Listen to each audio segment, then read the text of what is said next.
નમસ્કાર મિત્રો, વેધર ઇન્ફોર્મેશનમાં આપનું સ્વાગત છે. હું છું પરેશ. ખાસ કરીને આ વિડીયો આપણે વાત કરવાની છે ઉનાળુ પાક અને ઉનાળુ પાકમાં પણ અડદ મગની અંદર આમ જોવા જઈએ તો અત્યારે યલો મોઝેક વાયરસ એટલે કે પીળીઓ અત્યારે જોવા મળતો હશે. આનું શું કારણ છે, આના માટે શું કરી શકાય, આ વિશેની સંપૂર્ણ માહિતી આપવાની છે. સૌપ્રથમ તો હું આપને એ જણાવી દઉં કે આપણે છેલ્લા અમુક વર્ષ એટલે કે 1-2 દાયકાથી આપણે ચોમાસા સારા પણ થાય છે. ચોમાસા સારા થાય એની સાથે સાથે પાછોતરા વરસાદ સારા થાય છે એટલે આપણે બધાને પાણીની વ્યવસ્થા સારી હોય, પાણીની વ્યવસ્થા સારી છે જેને કારણે ખેડૂત ભાઈઓ છે એ આપણે ઉનાળુ પાકનું વાવેતર કરતા પણ થયા છે. હવે આપણે જે ઉનાળુ પાકનું વાવેતર કરીએ છીએ આમ જોવા જઈએ તો આ વર્ષે પણ છેલ્લા 2-3 વર્ષની સરખામણી ઉનાળુ પાકનું વાવેતર છે એ અમુક ટકામાં વધારો પણ થયો છે. એટલે કે જનરલી ગયા વર્ષ કરતા પણ આ વર્ષે ઉનાળુ પાક વધારે થયું છે. હવે આ જે ઉનાળુ પાક જે અત્યારે આપણે વાવેલો છે એની અંદર પણ મોટા ભાગે જોવા જઈએ તો અમુક જગ્યાએ મગફળી હશે, તલ હશે, અડદ, મગ, કોઈ જગ્યાએ શાકભાજી હશે અથવા તો અમુક છૂટાછવાયા વિસ્તારમાં સોયાબીનના વાવેતર છે. અનેક પ્રકારના વાવેતર છે એ ઉનાળુ પાક તરીકે આપણે કરેલા છે.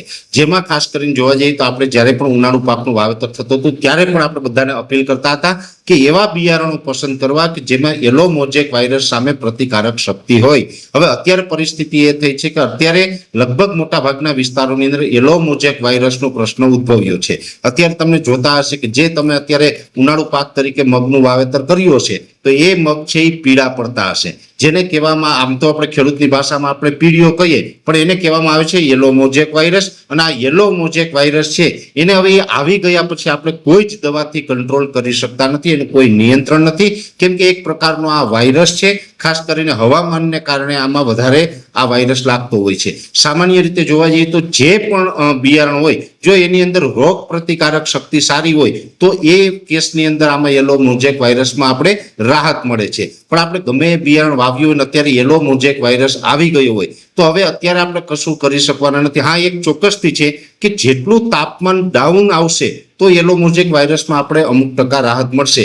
જે પાન પીળા થઈ ગયા હશે એ પાછા લીલા ન થાય પણ જે બીજા લીલા પાન હશે એને પીળા પડવામાં એની જે ગતિ છે એ ઘટી જશે. એટલે અત્યારે સ્વાભાવિક રીતે તાપમાન છે એ પણ ઊંચું છે ને એમાં પણ 9 તારીખથી આ જે તાપમાન ઉંચકાયું છે ત્યારથી ચોક્કસથી આપણે આ યલો મોઝેક વાયરસનો પ્રશ્ન છે એ પણ વધતો જાય છે. એટલે તાપમાન છે એ ઘટશે તો યલો મોઝેક વાયરસમાં રાહત મળશે, જેટલું તાપમાન વધશે એટલો યલો મોઝેક વાયરસનો પ્રશ્ન છે એ પણ વધતો જશે. અને આની અંદર જો કોઈ ખેડૂત ભાઈઓને અત્યારે આ પ્રકારનો યલો મોઝેક વાયરસનો પ્રશ્ન હોય, અડદ મગની અંદર પીળા પડતા હોય તો એમાં કોઈ જ પ્રકારે દવાનો છંટકાવ કરીને ખોટા પૈસા વ્યર્થ ન કરવા, કેમ કે આ દવાથી કંટ્રોલ થશે નહીં. આની અંદર કરવું તો આપણે એટલું ચોક્કસથી કરી શકીએ કે એને ખોરાક આપીએ, એ જે તંદુરસ્ત રહીએ એવો પ્રયાસ ચોક્કસથી કરાય. હવે તંદુરસ્ત રાખવા માટે શું કરવું પડે તો કે એની અંદર કોઈ પણ એને જે પોષણ મળે જેમાં ખાસ કરીને સૂક્ષ્મ તત્વો હોય, માઇક્રોન્યુટ્રન્ટ્સ જેને આપણે કહીએ છીએ, zinc, copper, boron, ferrous, manganese, chlorine, molybdenum, આવા બધા તત્વો જે સૂક્ષ્મ તત્વો તરીકે માઇક્રોન્યુટ્રન્ટ્સમાં આવતા હોય છે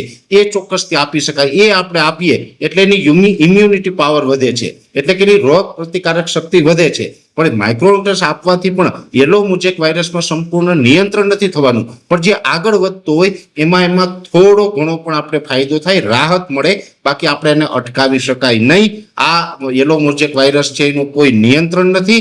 ખાસ કરીને યલો મોઝેક વાયરસ છે એની અંદર જો આપણું હવામાન અનુકૂળ હોય, મીડિયમ તાપમાન હોય અને સાથે આપણે રોગ પ્રતિકારક શક્તિવાળા બિયારણો વાવેલા હોય તો જ આમાંથી રાહત મળે, બાકી આનો કોઈ વિકલ્પ નથી. અત્યારે આ 9 એપ્રિલ 2026 જે તાપમાન ઉંચકાયું, હીટવેવનો રાઉન્ડ ચાલુ થયો ત્યારથી આપણે આ યલો મોઝેક વાયરસમાં પણ વધારો થયો છે અને ઘણા બધા ખેડૂત ભાઈઓ છે એ આ પીળિયા સામે રક્ષણ મેળવવા માટે અનેક પ્રકારની દવાના ખર્ચ કરી રહ્યા છે. એટલે ખાસ આ વિડીયોના મારફતે મારે દરેક ખેડૂત ભાઈને એ જ વિનંતી કરવાની છે કે કોઈ જ પ્રકારનો ખર્ચ ન કરવો. કોઈ દવાથી આ વાયરસ કંટ્રોલ નહીં થાય. આ એક પ્રકારનો વાયરસ જ છે. આ વાયરસ છે કોઈ દવાથી કંટ્રોલ થતો નથી, એટલે દવાનો ખર્ચ ટાળવો.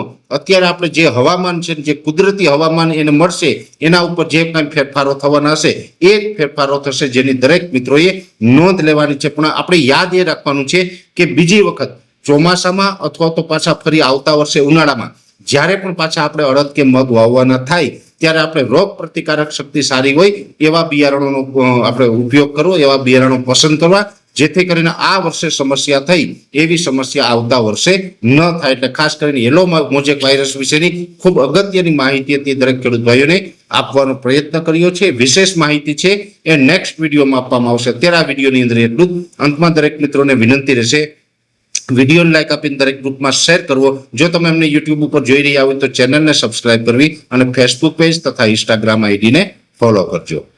નમસ્કાર.